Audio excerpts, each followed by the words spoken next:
या क्षणाची मोठी बातमी आहे। मुंबई पदवीधर मध्ये अनिल परब हे विजयी झालेले आहेत। मुंबई पदवीधर मध्ये ठाकरेंच्या शिवसेनेचे अनिल परब हे आता विजयी झालेले आहेत। ही मोठी बातमी आपण बघतोय।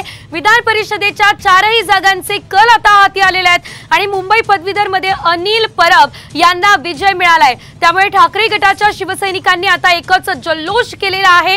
या आधी आपण बघितलेलं होतं 3 ठिकाणी ठाकरेंची शिवसेना आघाडीवर आहे, तर एकीकडेच फक्त भाजपचे डावखरे हे आघाडीवर असल्याचं आपण पाहिलेलं होतं। मात्र आता मुंबईमधून ही या क्षणाची सर्वात मोठी अपडेट, मुंबई पदवीधर मध्ये अनिल परब हे आता विजयी झालेले आहेत। तर अनिल परब हे विजयी होण्याआधीच ठाकरेंच्या शिवसैनिकांनी सर्वत्र आतषबाजी करायला सुरुवात केलेली होती। याशिवाय एकमेकांना मिठाई वाटण्यात येत होती, गुलाल उधळण्यात आलेला होता।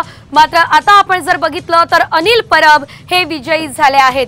मुंबई पदवीधर मध्ये अनिल परब हे विजयी झाले असल्याचं आपण या क्षणाचं सर्वात मोठं वृत्त बघतोय। मुंबई पदवीधर मध्ये अनिल परब विजयी झालेले आहेत। कोकण पदवीधर मधून भाजपचे डावखरे हे सध्या आघाडीवर आहेत, तर नाशिक मध्ये सुद्धा ठाकरेंचेच उमेदवार हे आघाडीवर आहेत। त्यामुळे 3 ठिकाणी ठाकरेंच्या शिवसेनेला आघाडी मिळत असताना दिसते, तर केवळ कोकणात डावखरे भाजपचे हे आघाडीवर दिसतायत।